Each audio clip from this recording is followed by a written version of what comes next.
तो अभी हमारा नेक्स्ट अगला एपिसोड है जहाँ पे अजय सिंह बात करेंगे खलील ममून साहब से।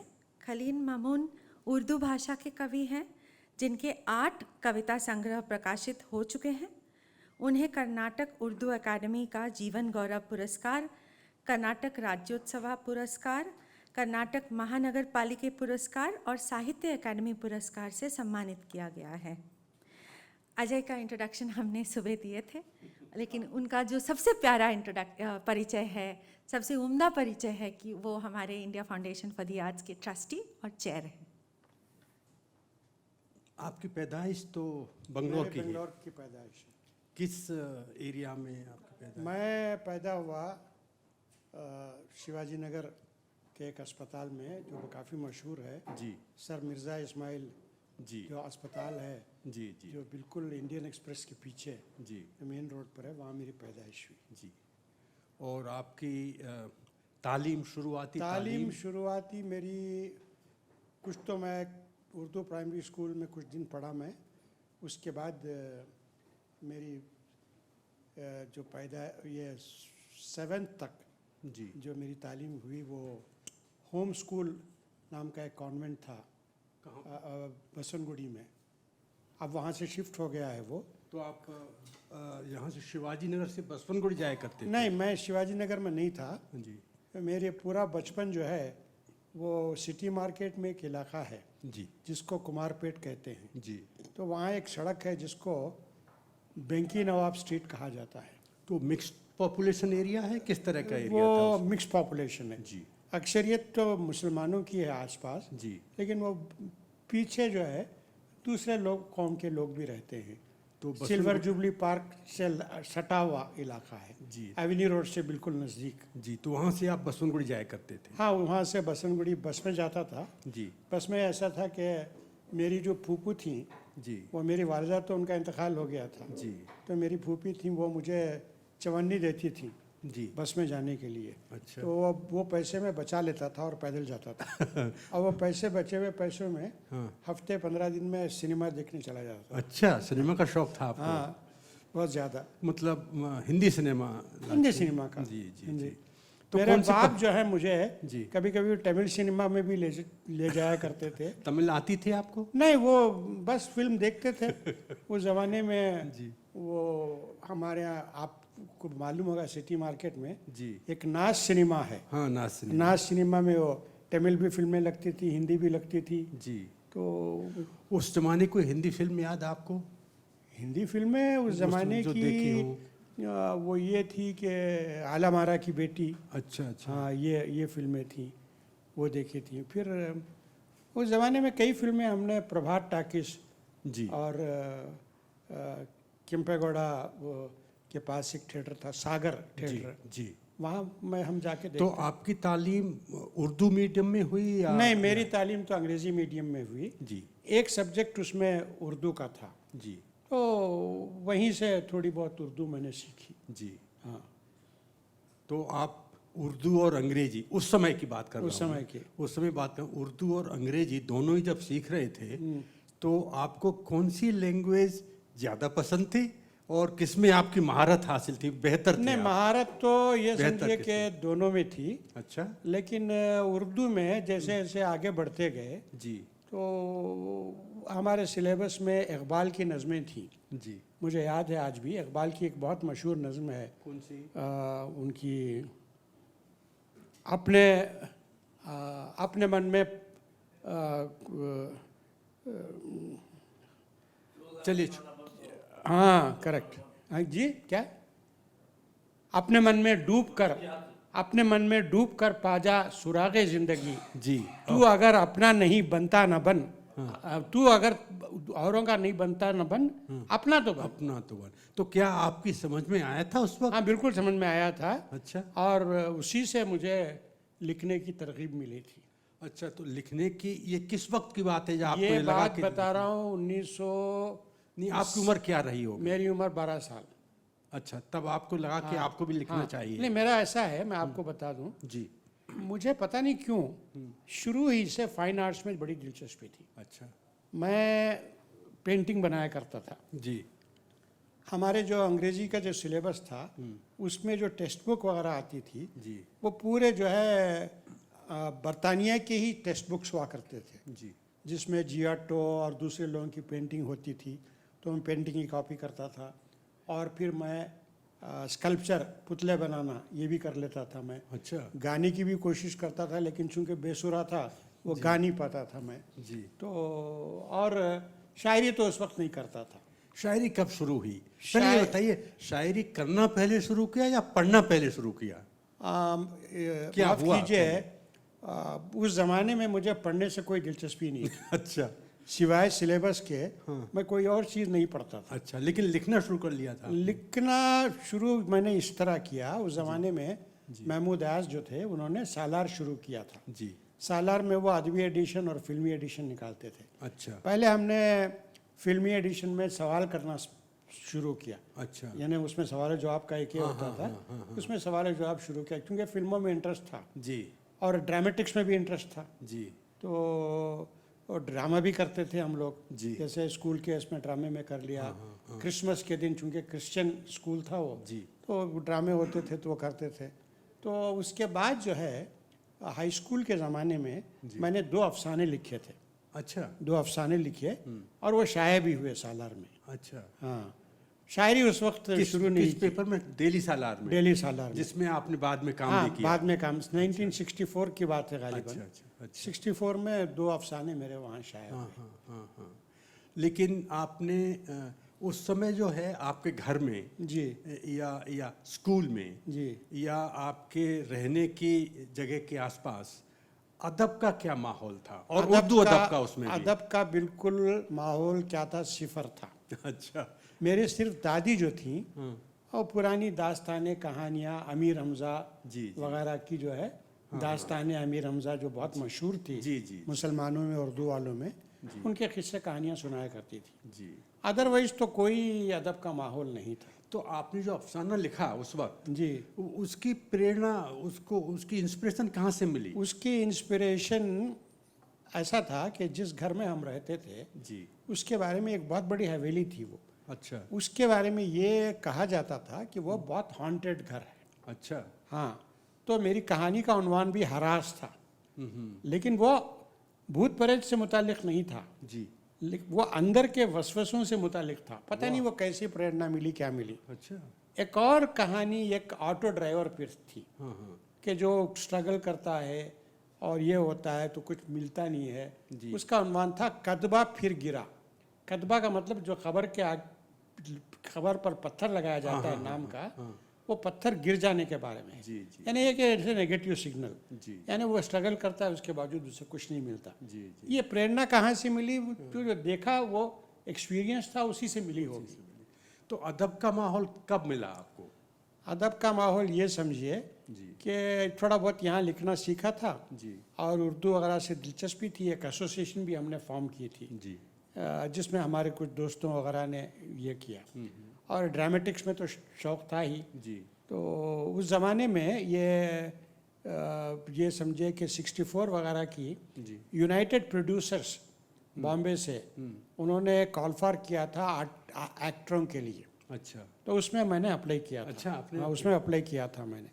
तो उसमें अप्लाई किया तो वो तो कोई जवाब नहीं आया उसमें। जी। लेकिन इत्तेफाक से चूंकि ड्रामे में काम करता था तो गुब्बी वीरन्ना थिएटर जो है हाँ। वहाँ पर मैंने कुछ ये किरदार मैंने निभाया है। अच्छा। बहुत अच्छी तरह से, जिसको बहुत पसंद किया गया।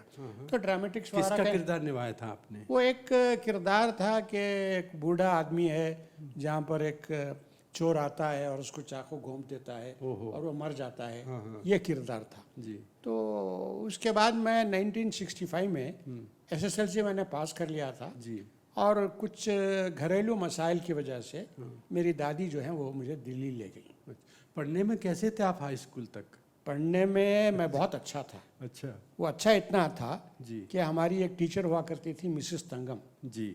तो वो तमिलियन थी वो, इसमें कॉन्वेंट में। जी। तो वो हमेशा मुझसे कहती थी कि नहीं तुम्हारा 7th रैंक आया है, तुम्हें 1st रैंक आना है। जी जी फिर उसके बाद हाई स्कूल में जी एक टीचर थे मेरे साइंस के, जी उनका नाम था सर्वे पिल्ले अयंगार। जी।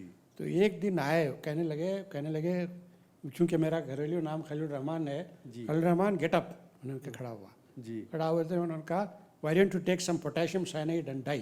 ठीक है, ऐसा बोले? ऐसा बोले, why don't you take some potassium cyanide and die. हाँ। फिर मैंने कहा भाई सर, वही। Why have you come 4th rank, I wanted you to come 1st rank. अच्छा। हाँ, ये कहा उन्होंने। तो पढ़ने लिखने में मैं अच्छा था, और मेरे जो दोस्त अहबाब थे, जी। जिनको आप भी जानते हैं, मैं उनका नाम लेना नहीं पसंद करूँगा, तो मेरे पास वो ज्योमेट्री और दूसरे ये सब सीखने आते थे। अच्छा। और अभी कहते हैं वो मुझसे कि मैंने आपसे सीख के मैं एग्ज़ाम मैंने पास किया। चलिए, तो ऐसा था मेरा। तो आप दिल्ली गए, उसके बाद वहाँ माहौल मिला आपको? दिल्ली में ही जो कुछ मेरे साथ हुआ जी। वो दिल्ली में ही मिला। अच्छा। दिल्ली में मैं गया, मैं कुछ अरसे एक स्टोर कीपर की जगह काम की। जी। वहाँ उलट फेर कुछ होती थी, जी। तो मैंने उसका मैनेजर को बताया। जी। तो उसका नतीजा निकला कि उन्होंने काम से आपको निकाल दिया। जी। उसके बाद इत्तेफाक से क्या हुआ कि हमारी चची जो थी, जी। वो एक डॉक्टर के पास जाती थी, वो पंजाबी थे, तो वो यूजीसी में काम करते थे। जी। उनकी डॉक्टर आबिद हुसैन जो थे, डॉक्टर जाकिर हुसैन और प्रोफेसर मुजीब, जिन्होंने जामिया को बनाया है, जी। जी। उनके साथी थे। अच्छा। उनकी तालीम तीनों ने जर्मनी में एक साथ हासिल की। अच्छा। तो उनके पास भेजा। हाँ। तो उन्होंने मुझे, एक डायरेक्टर प्रोग्राम्स थे ऑल इंडिया रेडियो में, जी। प्रेमनाथ धर, हाँ। बहुत नफीस आदमी थे जी। और बहुत अच्छे अफसाना निगार थे उस ज़माने में, जी। कृष्ण चंद्र वगैरह के साथ। जी। उनके पास भेजा, तो उन्होंने कहा मैं कुछ करता हूँ, ऐसा करके अल्टीमेटली मुझे वहाँ स्टाफ आर्टिस्ट के तौर पर रखा। अपॉइंट कर लिया गया, although I was just SSLC। नहीं तो आपका काम क्या हुआ करता? मेरा काम ये था, मैं मुहर्रिर था। मुहर्रिर का मतलब कॉपिस्ट। अच्छा। जो तहरीरें आती थी, उनको मैं उसको कॉपी करना तो होता वो नस्र हुआ करती थी अक्सर? नस्र भी होती थी, नज्म भी होती थी, कुछ भी होता था। भी होती थी। उस ज़माने में हमारे साथ एक मशहूर तो वो शायर, जब कॉपी कर रहे तो हाँ पढ़ता था मैं। खैर वो पढ़ने से मुझे इस वजह से दिलचस्पी नहीं होती थी जी। कि उसमें कोई इंटरेस्ट नहीं होता था। जी। लेकिन वहाँ पहुँचने के बाद जी। इत्तेफाक की बात है, कुछ ये है, तो मैंने कुरान पढ़ा, कुरान का तर्जुमा पढ़ा। अच्छा। फिर मैंने नहीं, तर्जुमा मतलब ट्रांसलेशन किस लैंग्वेज में? उर्दू में। अच्छा। उर्दू में पढ़ा मैंने, और इत्तेफाक से मैं क्या हो गया कि मैं बहुत सारी लाइब्रेरीज का मेंबर हो गया। अच्छा। दिल्ली में एक बहुत मशहूर लाइब्रेरी, हार्डिंग लाइब्रेरी, अब है या नहीं है मैं नहीं जानता, आपने देखा होगा फाउंटेन, जो चांदनी चौक में फाउंटेन है, जी। फवारा जिसको कहते हैं, उससे आगे पुराने दिल्ली के रेलवे स्टेशन को जाएं जी। तो बाएं तरफ एक बहुत पुरानी इमारत है, अब है या नहीं है मुझे मालूम नहीं। जी। वहाँ बहुत अच्छी लाइब्रेरी थी, अच्छा। बहुत अच्छी नायाब किताबें थी। लाइब्रेरीज का मेंबर बनने की इच्छा क्यों जगी आप? पता नहीं वो कैसे जाग गई मुझे, अच्छा। पता नहीं कि मैं हार्डिंग लाइब्रेरी का मेंबर था। तो वहाँ से किस तरह की किताबें लिया करते थे? मैं बता रहा हूँ आपको। जी। वहाँ पर मैंने सबसे पहले किताब पढ़ी ज़रतुश्त पर किताब थी उर्दू में। फिर वहाँ जो मुझे सबसे अहम किताब मिली जी। वो थी मीरा जी के मशरिक़ व मगरिब के नग़मे। अच्छा। मीरा जी ने जी। तमाम दुनिया के अच्छे अदब से, शायरी से जी। चुनकर नज़्में का तर्जुमा किया था। मीरा जी के बारे में बता दें। हाँ, मीरा जी जो थे, हम उन्हें जो है उर्दू का अदब का, उर्दू शायरी का, बिलखुसूस नई उर्दू शायरी का इमाम तस्वुर करते हैं। जी। और उनकी काफ़ी नौउम्री में उनका देहांत हो गया। उनका देहांत होने की वजह उनकी आदतें भी थी, बलानोश थे, शराब हमेशा पीते थे, शराब ही पर इक्तफा नहीं करते थे, अफीम भी खाते थे, और उनकी बड़ी कसमपुरसी में उनकी मौत हुई। ऑल इंडिया रेडियो में भी कुछ अर्से तो उनकी किताब आपने पढ़ी? उनकी किताब मुरत्तब की हुई किताब जी। उन्होंने जो किताब दी थी, वहाँ से मुझे इंस्पिरेशन मिला मुझे। और उस ज़माने में मैं ब्रिटिश काउंसिल में भी मेंबर था, USIS में भी की लाइब्रेरी में भी मेंबर था। तो इस तरह से बहुत सारी किताबें, न सिर्फ अदब की किताबें, मैं हर किस्म की किताबें पढ़ता था। जी। जैसे मैंने आइंस्टाइन को पढ़ा, जी। जैसे मैंने कार्ल मार्क्स को पढ़ा, जी। फिर जो है मैंने बायोलॉजी पर किताबें पढ़ी। जब ये ऑल इंडिया रेडियो में काम कर रहे थे? हाँ, काम कर रहा था मैं। जी। तो तमाम तरह की किताबें मैंने पढ़ी। अच्छा। तो उस तरह से थोड़ी बहुत इंस्पिरेशन मिली। और गज़ल लिखने का मुझे शौक़ पैदा हुआ। उसमें आप क्या उम्र रही होगी जब गजल मैं गज़ल लिखा तो मेरी उम्र समझिए कि 17 साल रही होगी मेरी। अच्छा अच्छा तो जब मैं लिखता था तो हमारे रेडियो में बहुत सारे लोग आते थे जी एक बहुत उस्ताद शायर आते थे बिस्मिल टोंकी, बिस्मिल सईदी टोंकी जी बहुत उस्ताद शायर टोंकी। थे। टोंक के थे वो। तो उन्होंने कहा कि आप ऐसा कीजिए कि आप किसी से इस्लाह लीजिए। तो इस्लाह उन्होंने खुद नाम सजेस्ट किया कि शमीम करहानी बहुत मशहूर जी शायर थे उस ज़माने के। जी तो मैं शमीम करहानी मुझे याद है जी। वो कूचा चेलान में रहते थे। अच्छा उनके पास गया तो वो उनके काफ़ी शागिर्द थे, बहुत सारे शागिर्द उन्होंने बना रखे थे। उनके पास गज़लें लिखता रहा जी। शायरी करता रहा। आप काफी लिखते थे उन दोनों या कभी नहीं कभी लिखता था, एक महीने में एक दो ऐसा लिखता था। अच्छा तो मैं उनके पास जाता रहा और वो मुझे मुशायरों में भी ले जाते थे अच्छा और इस्लाह भी करते थे और कुछ ज़बान व बयान की बातें भी। मुझे याद है जी एक बार उन्होंने 2 कमेंट्स किए। जी एक कमेंट ये था, गालिब का एक शेर जी है कहाँ तमन्ना का दूसरा कदम यारब, जी हमने दश्ते इम्कान को एक नक्शे पा पाया। जी। वो कहते थे अरे मियाँ ये पा पाया क्या होता है मुझे समझ में नहीं आता। पा पाया यानी फसी नहीं है, यानी उर्दू में फसाहत की बात होती थी। फिर फिराक का एक शेर कोट किया। फिराक का शेर है, तुम मुकाबिल भी हो करीब भी हो, तुमको देखूं कि तुमसे बात करूं। ये शेर नहीं है। दूसरा शेर है क्या है, उसका मिसरा है चेहरा ही चेहरा, चेहरा ही चेहरा, पाँव से सर तक। उन्होंने कहा पाँव से सर तक नहीं होता जी सर से पाँव तक होता है। जी सही बात यह है। ये ऐसी बातें कहते थे वो। अच्छा अच्छा कुछ अरसे बाद क्या हुआ कि मेरा दिल वहाँ कुछ ऐसी बात हुई जी कि थोड़ा इनह्यूमन मुझे लगी, तो मैंने जाना ना बंद कर दिया। जी तो बंद करने के बाद एक बार मैं इलाहाबाद जा रहा था, क्योंकि मैं यूपी से इंटरमीडिएट करने की कोशिश कर रहा था। जी। तो मुझे इलाहाबाद जाना था। तो रेलवे स्टेशन पर मैंने शबखून का एक पर्चा देखा। अच्छा शबखून के पर्चे में मैंने कुछ आज़ाद नज़में देखी। मैंने कहा ये आज़ाद शायरी है तो मैं भी कर सकता हूँ। वाह। इस तरह से मुझे शौक़ जागा। नहीं तो तब आपको नज़में लिखने का शौक जागा? नज़में लिखने का शौक़ पैदा हुआ। हाँ, उससे गज़ल छोड़कर गज़ल छोड़कर जी। तो उस तरह से मैंने नज़में शुरू की जी और इत्तेफाक से 1972 में जी मेरी दादी जो मेरी सब कुछ थी जी उनका इंतकाल हो गया। हाँ हाँ तो इनके इंतकाल पर मैंने एक नज़म लिखी, अच्छा सानेहा। हाँ हाँ सानेहा जी तो वो नज़म मैंने उस ज़माने में गोपाल मित्तल एक पर्चा निकालते थे तहरीक जी वो दाएं बाजू का पर्चा था, यानी इन द सेंस अमेरिकी सपोर्ट थी। तो वहाँ नज़म भेजी तो वह छप गई। अच्छा छपने के बाद हमारे यहाँ तभी नए जो नाक़िद थे हमारे जी जिनका नाम महमूद हाशमी आप जानते हैं, जी तो वो स्क्रिप्ट राइटर होकर आए थे। अच्छा तो उन्होंने कहा चलिए लंच करते हैं। मैंने कहा ये क्या अचानक बात है। वो जानते थे मुझे। फिर मुझे एक होटल था पार्लियामेंट स्ट्रीट के पीछे जी रेडियो से एक विलेज बोलकर, वहाँ ले गए खाना। मैंने कहा आप शायरी भी करते हैं? मैंने कहा मैं नहीं करता। नहीं, मैं आपकी नज़म छपी है। मैंने कहा कौन सी नज़म? ये नज़म छपी है। तो मैंने उसकी कहानी बाद में सुनाता हूँ उन्होंने क्यों ऐसा किया। जी ये मेरा खदशा है। जी तो मैंने कहा मैं क्या अपने बारे में बयान करूँ, मेरा कोई उसलूब नहीं है, कोई तरीक़ा नहीं है। तो उन्होंने कहा उसलूब तो फिराक का भी नहीं है। उसलूब तो ये कहा जाता है कि उसलूब क्या 1000 उसलूब हैं, यानी फिराक के 1000 उसलूब हैं। मुसफ़ी का भी है, मीर का भी है, आतिश का भी है। उन्होंने कहा उसलूब तो फिराक क्या भी नहीं है। मैंने कहा कुछ भी है। तो उसके बाद जो है लिखने का सिलसिला शुरू हुआ। कॉन्फिडेंस हुआ आपको या कॉन्फिडेंस तो मुझे था पहले से था? लेकिन उनकी कुमक मिली। जी जी तो मैंने पहली नज़म लिखी तो उन्होंने पटना से एक पर्चा निकलता था गया से, अच्छा आहंग बहुत मशहूर पर्चा था उस ज़माने में। जी जी कलाम हैदरी निकालते थे। जी उन्होंने लेटर लिखकर उसको वो नज़म भेज दी। अच्छा अब चूंकि महमूद हाशमी के पास से खत आया था, जी उन्होंने उस नज़म को पहले सफ़े पर शाया किया। अरे वाह अब पहले सफ़े पर जब शाया हुई नज़म अच्छी भी थी, वो ये बात अलग है। तो जब शाया किया तो लोगों ने कहा खलीलुर रहमान, ये कहाँ खलीलुर से रहमान पहले ही से खलीलुर रहमान आज़मी दिख रहे थे, अच्छा जो बहुत मशहूर शायर थे। अच्छा अच्छा खलीलुर रहमान, ये खलीलुर रहमान आज़मी की नज़म है। जब डिस्कशन हुआ तो वो बिस्मिल सईदी, रिफत सरोश वगैरह बैठे थे। जी।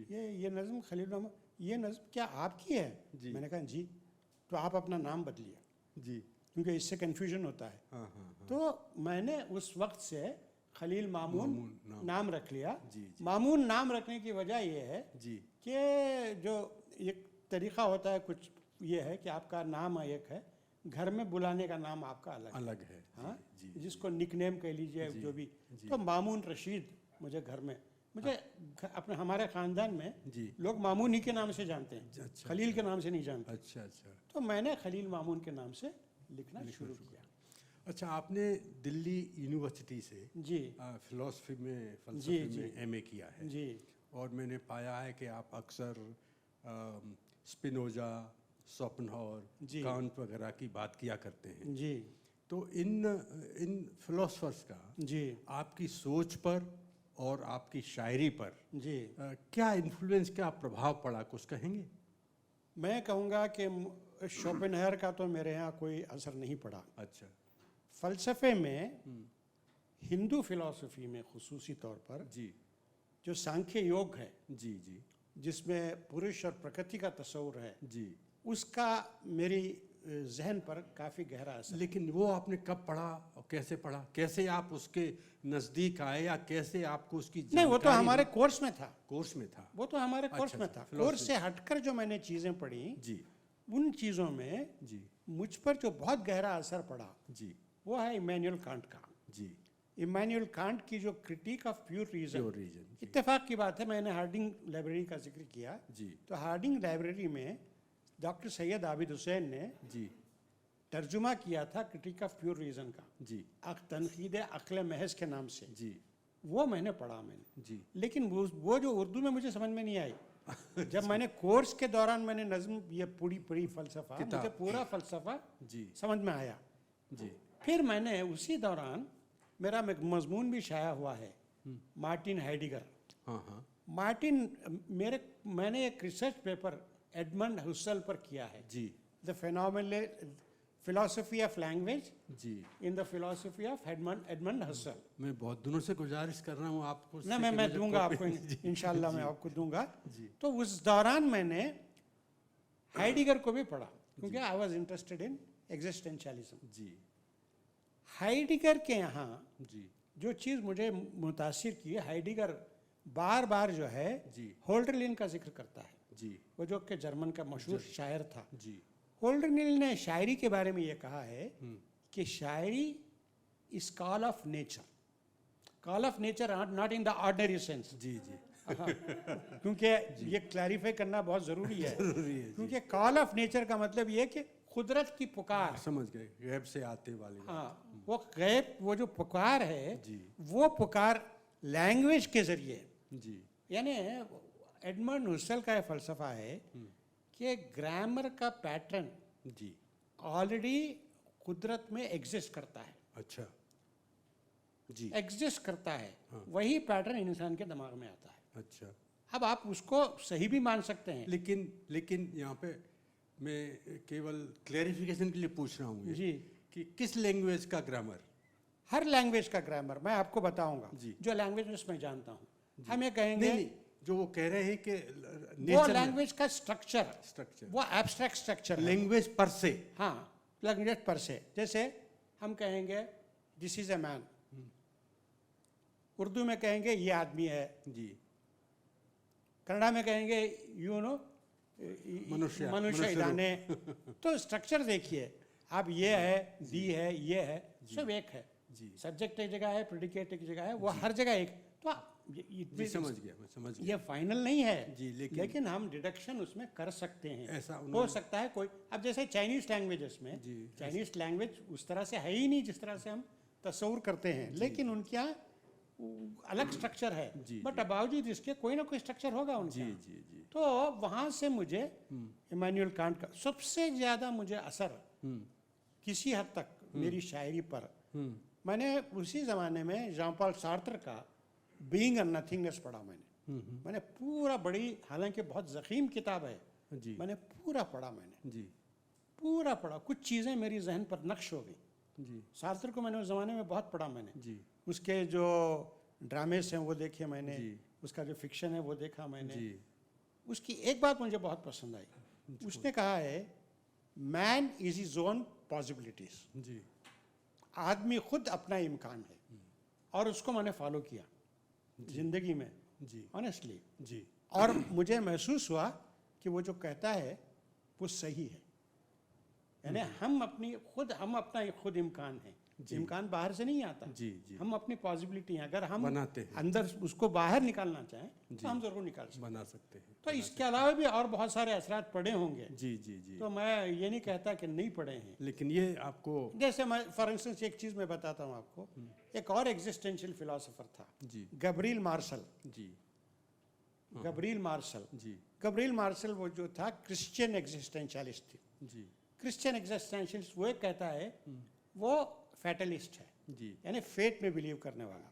वो ये कहता है अगर दो शख्स यहाँ एक जगह बैठे हैं तो वो भी तकदीर में लिखा हुआ है। अगर आप एक पार्क में एक बेंच पर बैठे हुए हैं जी तो बेंच पर दूसरा आदमी आकर बैठता है आपके साथ, जी। तो वो भी लिखा हुआ है।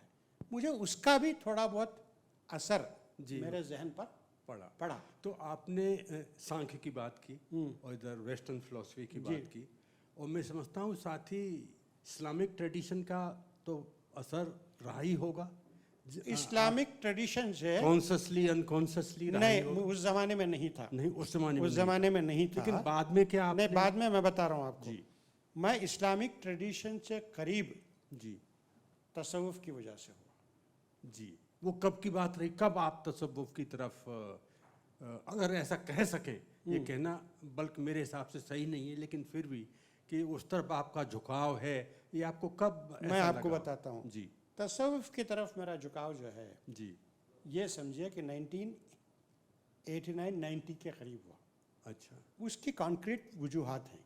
क्या मैं उस ज़माने में एक ट्रेनिंग स्कूल में प्रिंसिपल था मैं, तो उत्तर बेंगलोर, कन्नड़ा में। हाँ, उत्तर उत्तर कन्नड़ा में मागोड़ में जिसका नाम था। तो वहाँ से बेंगलोर में आया, तो हमारे एक सियासी दोस्त, उन्होंने मुझे एक खातून से मुलाकात करवाई।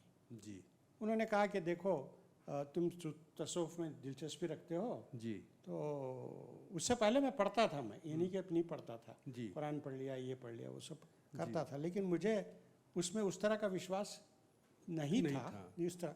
तो मिलाया उनसे, तो मैंने उनकी शख्सियत को बहुत अट्रैक्टिव पाया। जी अट्रैक्टिव इन द एक तो एक चीज़ थी कि उन्होंने प्रॉफिट मोहम्मद पर कुछ नज़में लिखी थी जी 11, जिसका कि मैंने तर्जुमा उर्दू में किया। जी तो उसमें हमारी थोड़ी गुर्बत उनसे हुई।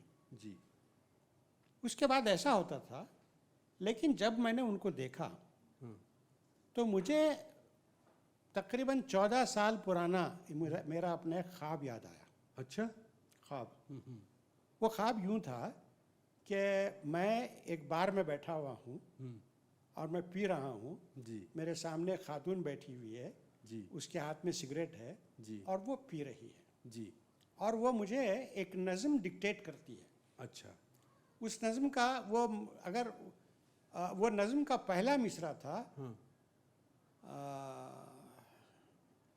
रात नेज़े की तरह सीने में पैवस्त हुई। वाह वाह वाह रात नेज़े की तरह सीने में पैवस्त हुई। जी दूसरी सुबह मैंने नज़म लिख ली, लेकिन इत्तेफाक की बात है वो नज़म कहाँ गई मुझे आज तक नहीं मालूम। अच्छा उसके बाद मैंने उस नज़म को ट्रेस नहीं कर पाया। हाँ लेकिन ये मैं आपको हकीकत बयान करूं जी कि ये जो खातून जिससे मेरी मुलाकात कराई गई वो थी, ख्वाब वाली। वो वही खातून थी कि जो मुझे 14 साल पहले ख्वाब में आई थी। जी फ़र्क ये था जी कि वो शराब नहीं पीती थी, शराब वो नहीं पीती थी, वो सोडा पीती थी, और सिगरेट सिगरेट पीती थी और सोडा पीती थी। जी she used to drink soda, even cocktail functions में भी सोडा पीती वो सिर्फ सोडा पीती थी, तो क्योंकि वो एक बहुत बड़े पीर की मुरीद थी। जी हर गुरु जी वो इजिप्शियन थे, जी उनका नाम था शेख सामी फरहात। ये जो उर्दू में किताब निकली है मेरी, जी it is dedicated to Sheikh Sami Farhat. जी तो वहाँ से मेरा रुझान जो है वो तसव्वुफ की तरफ आया और इस्लाम एक और मैं हकीकत बयान करूं, जी उनके साथ ऐसा था कि अगर मैं उस खातून से मिलने जा रहा हूं जी तो मुझे उस खातून ने जो इत्र इस्तेमाल किया है जी सेम उसकी खुशबू आती पहले ही से पहले ही से। जी और मेरे साथ ऐसा हुआ जी कि उस ज़माने में मैं अगर मागोड़ से निकलूं, जी मागोड़ से निकलकर आप ये जो जाते हैं यल्लापुर, जी एक जगह है जी उसमें कहा, यल्लापुर से जाते हैं कलगड़गी जी धारवाड़ में, यल्लापुर तक एक तरह की खुशबू आएगी, जी यल्लापुर से कलगड़गी तक एक तरह की खुशबू आएगी, कलगड़गी से धारवाड़ तक एक तरह की खुशबू आएगी। अच्छा इस तरह मेरे साथ होता रहा। अच्छा और मेरे साथ ज़िंदगी में कुछ ऐसे वाक़यात हुए कि जहाँ मेरा ये एहसास बढ़ता गया कि इस ज़िंदगी से आगे भी कोई चीज़ है कोई चीज़ है। चीज़ और उस चीज़ का जो मरकज़ है, जो सेंटर है, वो क्या है? वो सेंटर जो है वो है प्रॉफिट मोहम्मद का एग्जिस्टेंस, उनकी शख्सियत, वहीं से सब चीज़ें फूटती हैं। क्योंकि एक बिलीफ है सूफिया में जी कि जितने सूफिया हैं वो सिर्फ उन्हीं के नाम का चिराग जलाते हैं। जलाते हैं जी जी अगर उनका नाम का चिराग ना जलाएं जी तो वो उनसे हो नहीं सकता जो करना जो चाहते करना चाहते हैं। नहीं तो अगर मैं ये कहूँ जी। जैसे अब तीनों बातें जुड़ गई हम्म, कि सांख्य फिलोसफी और उधर फ्रेंच एग्जिस्टेंशलिज्म और इधर ये इस्लामिक ट्रेडिशन भी, तो आप में एक ओपन माइंडेडनेस थी और है, ये कहना ठीक होगा? और आप इसको थी, कितना और आप इसको मैं बताता हूँ आपको। जी ओपन माइंडेडनेस मेरे पास थी। जी अब वो ओपन माइंडेडनेस जो है वो खुलकर बिखर गई है। खुलकर बिखरने का मतलब ये है कि उसमें और- विस्तार आ गया है। और मैं अगर पूछना चाहूँ डॉक्टर चतुर्वेदी जी भाषा में, खुलकर निकलने का मतलब ये है जी कि जो अभी एक ऐसा है कि एक कमरे में बैठे हैं आप, जी एक कमरे से आप रोशनी देख रहे हैं, जी उस रोशनी को आप देख रहे हैं। जी अगर ये कमरा फट जाता है, अगर ये कमरा फट जाता है जी और ये ना फटे, मैं कमरे से बाहर चला जाता हूँ, जी बाहर खुले मैदान में चला जाता हूँ। जी अभी जैसे कल मैंने एक नज़्म सुनाई, जी उस नज़्म का उन्वान था दरवाज़ा तो कब से खुला। कब से खुला है? जी ये दरवाज़ा मेरे लिए कब से खुला अब है? पूरी तरह से खुल गया है। बहुत खूब बहुत खूब। मेरा ये जो दरवाज़ा है पूरी तरह से खुल गया है।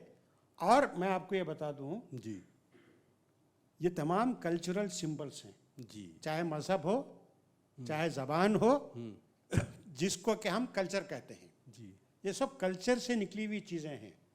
जब तक आदमी, मैं आदमी कह रहा हूँ, शायर नहीं कह रहा हूँ, जी जी जी मैं शायर इसलिए नहीं कह रहा हूँ कि शायर की कुछ लिमिटेशंस होती हैं। जी जब तक आदमी कल्चर से ऊपर उठकर ना देखे, कल्चर से ऊपर उठकर देखना बहुत मुश्किल है।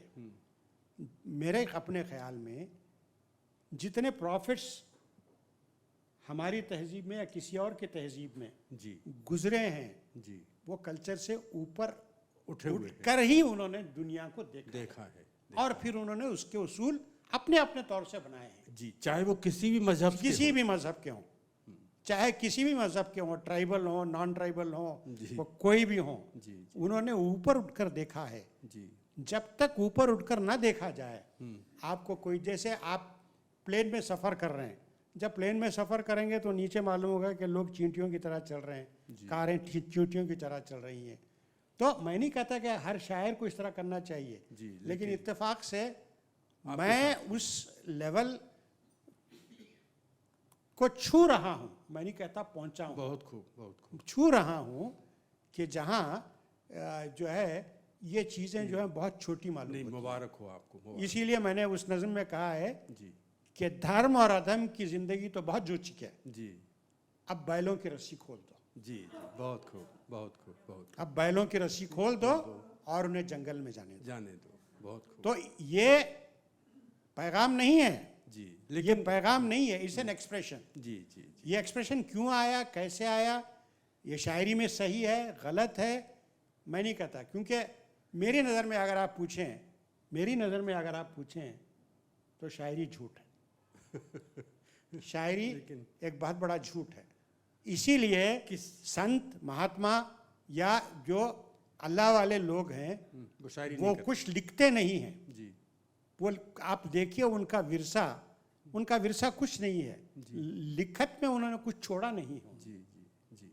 लेकिन मैं वापस जी। आना चाहूँगा जी। लिखित की तरफ ही जी जी बिल्कुल। कि आपने जो शायरी की तो उसमें जो ट्रेडिशन थी, जी जो रिवाज थी उर्दू शायरी की, जी उससे ज़रूर कुछ न कुछ तो आपने लिया ही होगा, क्योंकि ज़रूर लिया है।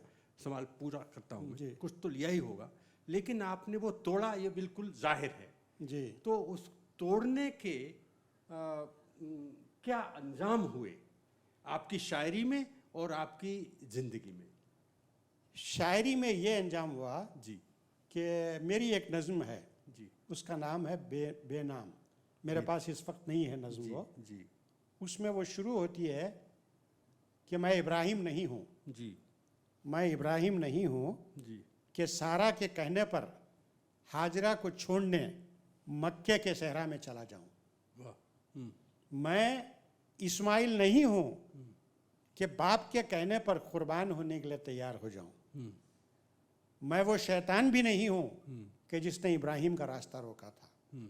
इस पर बहुत शदीद एतराज़ात हुए मुसलमानों से। अच्छा, मुसलमानों से तो उसको आपने कैसे डील किया? मैंने उसका जवाब ही नहीं दिया। जवाब ही नहीं हैदराबाद में छपी थी। जी हैदराबाद के तकरीबन 4-5 लोगों ने उस पर एतराज़ किया। जी फिर उसका जवाब खुद ब खुद 15 लोगों ने दिया जी। कि जो उन्होंने लिखा वो ठीक है। ठीक है। जी जी ये कहा। मेरे एक अजीज़ दोस्त जो शायरी करने का दावा भी करते हैं, उन्होंने मुझसे कहा कि नहीं ये गलत है ये। मैंने उनसे कहा देखो, मैं शायरी को जी या कम से कम अपनी शायरी को जी मज़हब से ऊपर की चीज़ समझता हूँ। बहुत खूब, बहुत मुझे इख्तियार है कि मैं बात कहूँ, जी क्योंकि लोग अगर एतराज़ ना करें, चाहे हिंदुओं में हो, मुसलमानों में हो या दूसरी कौम में हो, जी जो स्क्रिप्चर्स हैं, जो चीज़ें हैं, वो दरअसल शायरी ही का आला फॉर्म है। उसको लिखने वाले, अब तुलसीदास ने रामायण लिखा, ठीक है, तुलसीदास कौन थे? वो शायर थे, प्रॉफिट थे? कौन थे वो? शायर थे। शायर थे। तो ये दूसरे जो लोग थे, अभी मैं नाम नहीं लूँगा, जी, जरूर वो भी बड़े शायर थे। जरूरत नहीं। जी। तो ये पूरा क्रिएट करदा ज़बान का मसला है। देखिए कल एक नज़्म ने सुनाई, लेकिन अभी थोड़ी देर पहले आपने कहा था कि शायरी झूठी है। वो शायरी झूठी शायद सही है, जी। लेकिन ये जो सच हम कह रहे हैं, जो ये भी- कैटेगरीज में बना रहे हैं, ये भी शायरी से ही आ सकता है ये हाँ, ये कैटेगरी जो बनाई है हमने, जी। इंसान क्या है, वो कैटेगरीज में जिंदा रहता है। जी। मुसलमान एक कैटेगरी है, हिंदू एक कैटेगरी है, ईसाई ये एक झूठ कैटेगरी है। सियासत एक कैटेगरी है, फलसफा एक कैटेगरी है, तमाम कैटेगरीज हैं। कैटेगरीज में जिंदा नहीं रहना चाहिए। जी और शायर चूंकि ज़बान में लिखता है, जी ज़बान खुद एक कैटेगरी है। जी जी मैं कल सोच रहा था कि काश के शायरी की ज़बान अलग होती, कॉमन सबके लिए। सबके लिए। काश एस्पेरेंटो जैसा है, एस्पेरेंटो तो नाकाम हो गई, जी शायरी की ज़बान भी अलग होती तो पूरी आलमी सतह पर शायरी की ज़बान एक होती। जी। लेकिन अब हम शायरी, अब उर्दू में शायरी करूँगा तो अल्लाह का नाम लूँगा, आप कहेंगे इसका इस्लामिक सेंसिबिलिटी है। जी जी मैं हिंदी में कहूँगा तो राम कहूँगा कहूँगा, राम, राम रहीम कहूँगा, राम कहूँगा, शिवा कहूँगा। हाँ, जी तो हर आदमी की कैटेगरी अलग है, हर जबान की कैटेगरी अलग है। सो कैटेगरी से उभर कर देखना शायरी का मैं देख रहा हूँ। देख रहे हो सकता है ये गलत है, हो लेकिन सकता है ये मीडियम गलत है। लेकिन ये देखने की कुव्वत आप में पैदा हुई शायरी से? नहीं, शायरी से पैदा शायरी से नहीं पैदा हुई। शायरी से पैदा नहीं हुई। अच्छा पैदा होने के बाद शायरी में आई। अच्छा, पैदा होने चलिए। के बाद शायरी में लेकिन हमने ये देखा है कि आपकी शायरी में एक बड़ी कॉस्मिक इमेजरी रहती है, कॉस्मिक इमेजरी। तो वो कैसे बनती है और Cosmic imagery- कैसे वो आती है? अभी देखिए, करती है? तवन और करहन, जी। तवन और करहन, जानकर ना जानकर, जी मैंने ऐसे, चूंकि मैं फिलॉसफी का स्टूडेंट हूँ, इस तरह से देखता रहता हूँ। जी एक हिंदू फिलॉसफी में जी युगों का कॉन्सेप्ट है, और ये एक युग कितने कितने मिलियन ईयर्स का बनता है, जी जी और हर युग का एक आदम होता है। जी हमारे यहाँ तो एक ही आदम है, मुसलमानों में आदम और हवा एक पैदा हो गए, उसके बाद क्या है ये हमें मालूम नहीं है। लेकिन हिंदू फिलॉसफी में कहा गया है कि हर युग का एक आदम होता है, जी युग खत्म होने के बाद एक आदम पैदा होता है, जी फिर एक कल्चर पैदा होता है। मुझे वो अपील करता है, वो जी इट अपील्स टू मी। जी जी हो सकता है, मुमकिन है इमेजिनरी हो, साइंटिफिकली देखें तो पता चलेगा कि ये this world is going to last for another 1 million year और सो, उसके बाद जो है पानी खत्म हो जाएगा, सब फना हो जाएगा। 3 बिलियन। तो ये सब चीज़ें मिलती हैं कहीं ना कहीं ख्यालात तो इंसान के ही हैं। जी इंसान का दिमाग महदूद है, limited brain we have got, जी चाहे वो मोहम्मद का दिमाग हो या खलील मामून का दिमाग हो या अजय कुमार सिंह का दिमाग हो, we have got a limited brain. जी लेकिन दिस ब्रेन इज एवरीथिंग। जी यही एक चीज़ है जो इस निज़ाम को चला रही है, यही एक चीज़ है जो इस निज़ाम को चला रही है। इसके पीछे कोई है, मैं नहीं कहता, इसको जहन को चलाने वाला भी कोई है। अब वो चलाने वाला आदमी नहीं है। हम इंसानों की आदत क्या है, उसको अगर अंग्रेजी में कहें तो मॉर्फिक बना देते हैं हम। जी। अल्लाह को अल्लाह मियाँ बना दिया, शिवा को शिवा बना दिया। अब वो शिव प्रकाश से पूछेंगे तो वो कहेगा रोशनी है, वो कुछ कहेगा, लेकिन यहाँ तो शिवा रूप में हमारे सामने है। जी। लेकिन उस रूप को पूजे बगैर हम नहीं रह सकते। जी एक नज़म मैं कल सुनाने वाला था। जी आज है क्या नहीं, आपके आज नहीं है मेरे पास। जी। उस नज़म का उन्वान है कुल वल्लाहु अहद। जी कुल वल्लाहु अहद से क्या होता है? कुल वल्लाहु अहद कोई भी सुनेगा तो क्या बोलेगा? कुल वल्लाहु अहद का मतलब यह है कि ये इस्लाम की तबलीग कर रहा है, बोलो अल्लाह एक है। नहीं है, ऐसा नहीं। पूरी नज़म ये होती है, आखिर में ख़त्म क्या कहाँ होती है नज़म? वो नज़म ख़त्म होती है कि मेरा जी चाहता है कि मैंने जो माला बनाई है उस माला को किसी पहाड़ की चोटी पर, किसी टहनी पर टांग दो और सजदे में गिर जाऊं। तो मतलब क्या है, इंसान लाख चाहे वो पूजे बगैर नहीं रह सकता। पूजना उसकी मजबूरी है, पूजना उसकी मजबूरी है। इंसान होने का एक लिमिटेशन है उसकी। अब जैसे फारोस ने पिरामिड्स बनाए, पिरामिड्स बनाकर मैं एक पिरामिड में गया था, पता नहीं कितनी ऊपर, वहाँ से पूरा वेंटिलेशन है, वहाँ कब्र खुदी हुई है, कब्र के अंदर एक कॉफिन है, फिर वहाँ उसको एम्बाम करके रख दिया। ये उनका अकीदा था कि उस तरह से रहने से ये हो जाएगा। हिंदुओं का अलग अकीदा है, मुसलमानों का अलग अकीदा है। ये जो पारसी हैं वो परिंदों को डाल देते हैं। जी जी। तो मतलब क्या है कि we all live in certain categories. आप कोई नज़्म अगर लाए हो तो सुनाएं। हाँ, मैं जी। एक नज़म और एक गज़ल जी सुनाइए प्लीज़। तो सुनाऊंगा। वो इत्तेफाक से मेरे पास है, जी वो नॉर्मली मेरे पास नहीं होती है, लेकिन इत्तेफाक से मेरे पास है।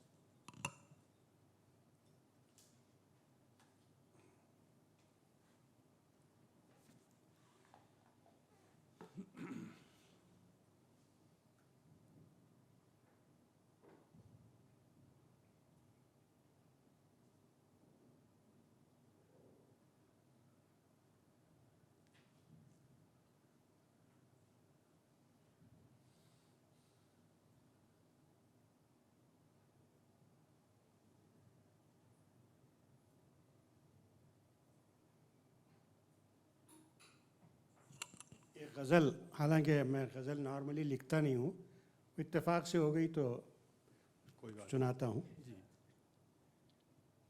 सरगश्ती है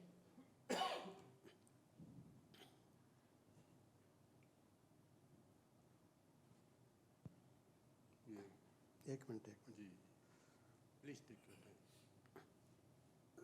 टाइम। सरगश्तगी दर्द मोहब्बत न पूछिए। सरगश्तगी दर्द मोहब्बत न पूछ, सरगश्तगी का मतलब आवारगी। सरगश्तगी दर्द मोहब्बत न पूछिए, अच्छी है कितनी अपनी तबीयत न पूछिए। शायद दयारे मर्ग ही अपना करार है, शायद दयारे मर्ग ही अपना करार है, ले जाएगी कहाँ हमें किस्मत न पूछिए। क्या आसमां के बाद भी कोई मकाम है? क्या आसमां के बाद भी कोई मकाम है? आखिर कहाँ है मंजिल हसरत न पूछिए, आखिर कहाँ है मंजिल हसरत न पूछिए। जी चाहता है दश्त की जानिब निकल पड़े, जी चाहता है दश्त की जानिब निकल पड़े, शहरे हवस का आलम वहशत न पूछिए, शहरे हवस का आलम वहशत न पूछिए। कौड़ी के दाम भी न ले बाजार में कोई, कौड़ी के दाम भी न ले बाजार में कोई, क्या कीजिएगा दर्द की दौलत न पूछिए, क्या कीजिएगा दर्द की दौलत न पूछिए।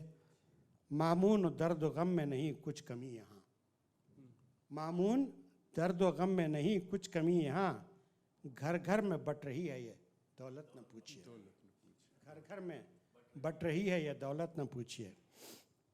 इस नज़्म का उन्वान है दिल खाली हो गए हैं, दिल खाली हो गए हैं। खाली लफ्ज़ों का फुरमाया ख़जाना ही मेरा सरमाया है, खाली लफ्ज़ों का फिरोमाया ख़जाना ही मेरा सरमाया है। वक्त और तारीख़ से धुंधलाया हुआ मल गजे सितारों से किसी शहाब साकिब की तरह टूटता हुआ, किस खला में गिरेगा किसी को भी मालूम नहीं, किस खला में गिरेगा किसी को भी मालूम नहीं, फिर भी दुनिया उक़बा से मादूम नहीं। ये रिश्तों की कटी फटी डोर में पिरोया नहीं जा सकता, ये रिश्तों की कटी फटी डोर में पिरोया नहीं जा सकता, न ही किसी मजबूर ज़ख्मी दिल को रफू कर सकता है, न किसी के आंसू पहुंच सकता है। कलाबाजियाँ खाता रहता है किसी टूटी हुई पतंग की मानिंद, जोर की हवा चलेगी तो टूटकर पुर्जे पुर्जे हो जाएगा, कभी न उभरने के लिए मुख्तलिफ समतों में बिखर जाएगा। ये सिर्फ ख्याली करतब कर सकता था, मगर आज ये देखने वाली आँख नहीं है, मगर आज इसे देखने वाली कोई आँख नहीं, ना वाह वाह करने वाली ज़बान है। अब तो सिर्फ हर तरफ मकानों को भरने वाला एक जम्मे गफ़ीर है, ज़मीन भरती जा रही है, दिल खाली हो गए। आपकी शायरी का ये घिसा पिटा सवाल है, लेकिन मैं करना चाहूँगा आपसे कि आपकी शायरी का कच्चा माल क्या है? मेरी शायरी का कच्चा माल ये ज़मीन है, ये आसमान है, आप हैं, मैं हूँ, मेरे अंदर सिसकती हुई या बिलकती हुई आत्मा है या रूह है, हाँ, आसपास का पस मंजर है, जी, कायनात है जी, और तो सोकाल खुदा है, सोकाल फरिश्ता है, सोकाल शैतान है, सब कुछ मेरा कच्चा माल। बहुत खूब, बहुत खूब। लेकिन इसके बावजूद मुझे ऐसा लगा, मैं गलत हो सकता हूँ, कि आपकी शायरी में कहीं कहीं पर एक ज़बरदस्त अकेलापन है। ज़रूर है। उसका क्या सबब है? देखिए, मैं बात बताता हूँ। उसका सबब यह है, ये दुनिया कब से बनी, जी, कब तक रहेगी, मुझे उसका इल्म नहीं है। मैं पैदा नहीं होना चाहता था, गालिबन आप भी पैदा नहीं होना चाहते थे, क्या लेकिन आप भी पैदा हो गए, मैं भी पैदा हो गया। पैदा होने के बाद हम मुख्तलिफ तरह के लोगों से हमारा संपर्क या ताल्लुक़ पैदा हो गया। उस ताल्लुक़ में हम रहे, लेकिन उस ताल्लुक़ के बाद क्या आप महसूस करते हैं कि आपको वो इत्मीनान मिला? जी, मैं नहीं कह, मैं उस पर मैं सिर्फ सवाल पूछ रहे हैं। जी, जी। सार्त्र क्या है, ये द अदर का कॉन्सेप्ट है। द अदर, जो भी चीज़ है उसके द अदर में आता है। इंसानों के बारे में कहता है द अदर, और वो अदर से संघर्ष है। मेरा संघर्ष भी जारी है, जी, और इस संघर्ष के बाद जिंदगी से संघर्ष है, जी मौत से संघर्ष है, जी आदमी से संघर्ष है, समाज से संघर्ष है, हर चीज से संघर्ष है। उसी से ये अकेलापन पैदा होता हाँ, डेफिनेटली। और फिर ये कि ये आदमी जो 50 साल या 60 साल या 70 साल या 80 साल या 90 साल या 200 साल जिंदा रहा, मट्टी हो जाएगा कल, जी कल मट्टी हो जाएगा जी या जलकर राख हो जाएगा जी या गिद्ध खा जाएंगे, जी तो वो आपके जहन पर उसका असर नहीं होगा, जी उस सोच का, जी उस फिक्र का असर नहीं होगा। आप अकेले ही हुए ना, जी जी आप पैदा हुए, आप जिंदा रहे, मिले, कमल राजपूत से मिले और उनसे उनकी शायरी मिले, सुनी। सुनी, सब कुछ हुआ, लेकिन रहे तो अकेले। जी हाँ, वो जो बहुत मामूली बात है। हाँ, जब लाज चलेगा बंजारा, हाँ, सब ठाट पड़ा सब रहे। ठाट पड़ा रह जाएगा। जब लाज चलेगा बंजारा, वो लाद कर चला जाएगा, लेकिन रात पर वो जाने वाला वो आदमी जो था वहाँ पर, वो कहाँ गया, कहाँ गया वो? ये सवाल जो है मुझे हमेशा मेरे जहन पर मुसल्लत रहता है, मुसल्लत रहता है। जी जी। कोई चीज़ उसको कम नहीं कर सकती। लेकिन इससे जुड़ा हुआ भी है एक चीज़ जो मैंने देखी है कि एक तरफ तो मैं कह रहा हूँ और आप उससे सहमत हुए, आपने कहा कि अकेलापन है, लेकिन आपकी नज़्मों में मुझे एक जिसको क्या कहा जाए, एब्सेंट प्रेजेंट, हाँ, दी इनविजिबल फेलो ट्रेवलर, उसकी उपस्थिति, मतलब अनजानी उपस्थिति महसूस होती है। वो कौन है? वो है कोई, या मेरा तसव्वुर है ये, या आपकी शायरी में ऐसा कुछ है? Unseen presence in your unseen presence in the sense somebody who is coming with you but you can't see but you know that there is something.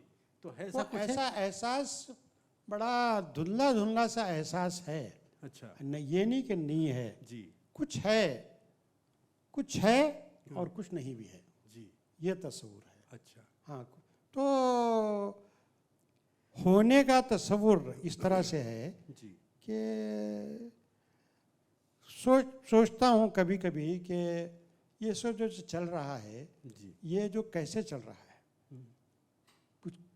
कोई जो चीज़ है जिसको इस चला रही है, जी, हम नहीं जानते कौन है, जी, हम नहीं जानते उसको, हमने देखा नहीं है। जैसे सूफी संतों के यहाँ वो हो सकता है जहन हो सकता है जहन के पीछे कोई चीज़ हो, इंसानी सब कुछ नहीं है जी, लेकिन कोई चीज़ है, जी, इसका एहसास होता है। लेकिन उसके बावजूद अकेलापन तो हर रहेगा। जी, आपकी स्मृति, आपकी याद, जी, अभी गालिब मर गया 2 साल 200 साल, अब उसकी याद में जलसे हो रहे हैं, उनकी पढ़ा जा रहा है, ये क्या, गालिब को क्या मिला, जी, गालिब को क्या मिला? महात्मा गांधी मर गए, आप उनको याद करते हैं, उनका ये करते हैं, उनके उसूलों को फॉलो भी करते हैं, समझ लीजिए, हालांकि नहीं करते, तो फॉलो भी करते हैं। तो महात्मा गांधी को क्या मिला, जी, उनकी रूह को क्या मिला? क्या मालूम, किसे मालूम? हाँ, वो किसे मालूम, उनको मिला कि नहीं मिला, किसे मालूम? ये अकेलापन नहीं है, इसका असर तो होना लाजमी है। खैर, हम ज़मीन पे आएंगे जी, और मैं आपसे ये पूछना चाहूँगा कि आज के ज़माने में शायरी का जनरली, सामान्य रूप से, और उर्दू शायरी का पर्टिकुलरली क्या फ्यूचर है? मुझे तो उसका हाल भी कुछ नहीं है जी, मैं कहूँगा उर्दू शायरी और अदब का जी, प्रेजेंट भी सिफर के बराबर है, तो मैं फ्यूचर की क्या बात करूँ? ऐसा लगता है आपको? ऐसा उसके पॉलिटिकल रीजंस हैं, जी, सोशल रीजंस हैं, जी, खुद अपने रीजंस, खुद माफ़ करिए, यहाँ पे मैं आना चाहूँगा कि क्या ऐसा पहली बार हो रहा है या ऐसा पहले भी कभी हुआ होगा, लेकिन शायरी फिर भी रही? शायरी तो मुख्तलिफ सूरतों में मुख्तलिफ ज़बानों में बाकी रही है, ये नहीं तो मैं उर्दू के पस मंज़र में कह रहा हूँ। हाँ, नहीं, उर्दू के पस मंज़र में यह है जी, कि आज उनके लिए हालांकि कई इदारे बने हुए हैं, जी, इन्हें गालिब का ज़माना नहीं है कि गालिब को खल्लत मांगने के लिए अंग्रेज़ों के पास जाना पड़ता था, नवाबा फरामपुर के पास जाना पड़ता था। जी, जी, ऐसी कोई बात नहीं है। जी। आज साहित्य अकेडमी बनी हुई है, हर शहर में, हर रियासत में अकेडमियाँ तो रहे बहुत लोग और लिख रहे हैं। पैसे दे रहे हैं लोगों को। लेकिन आज जिसको पुराने ज़माने में मैंने बहुत पहले पढ़ा था, जी मैमन वर्शिप, जी मैमन वर्शिप, जो पैसे की जो इबादत हो रही है, जी जिस इबादत को इम्पोर्ट किया गया है जी हमारे मुल्क में और हम जैसे मुल्कों में, जी वो चीज़ हर कल्चरल वैल्यू को बड़ी जल्दी से ख़त्म कर रही है। अब उस इख्तिताम में जो एक ज़बान ऑलरेडी ख़त्म हो चुकी है, अब जैसे हमारे पड़ोसी मुल्क में सरकारी ज़बान है, जी लेकिन वहाँ भी ख़त्म हो रहा है, उनके पैटर्नेज के बावजूद ख़त्म हो रहा है। उसकी वजह क्या है? जी लोग पैसे की तरफ जाएंगे, लोग आलीशान मकान की तरफ जाएंगे, लोग इमारत की तरफ जाएंगे, लोग ये नहीं सोचेंगे कि ज़बान में कितनी मिठास है, लोग ये नहीं सोचेंगे कि ये मेरी मादरी ज़बान है, उनको इससे कोई दिलचस्पी नहीं है। नहीं, फिर भी ये तो मानता हूँ ये कुछ तकलीफ़ें हैं और ये मसाइल हैं, लेकिन इसके बावजूद उर्दू शायरी तो की जा रही है, लिख रहे हैं लोग, बहुत लोग लिख रहे हैं। तो मैं ये चाहूँगा कि जो लोग लिख रहे हैं, जो भी आपके हिसाब से इसका फ्यूचर जो भी हो, जो लोग लिख रहे हैं या जो लिखने की कोशिश कर रहे हैं, इस वक्त नए नए आए हैं, उन बडिंग शायर्स को आप क्या कहना चाहेंगे? बडिंग शायर को मैं यही कहना चाहता हूँ कि जो आगे जो कुछ लिखा जा चुका है, जी, उसको थोड़ा बहुत तो पढ़ने की वो कोशिश करें। आप समझते नहीं कम पढ़ रहे हैं आजकल? न पढ़ते ही नहीं हैं, जी अपने अलावा जी किसी को पढ़ते ही नहीं हैं। जी ये बहुत बड़ा मसला है। जी अपने अलावा दूसरे लोगों को, हाल के लोगों को पढ़ें, जो अच्छे लोग जिनको कहा जाता है, जी नहीं तो पूछ लें किसी से, जी नहीं तो माजी में जो लिखा गया है उसको पढ़ें, जी और हाल में जो हो रहा है अपने आप को कनेक्ट करें उससे। जी जी नाइदर दे आर कनेक्टेड।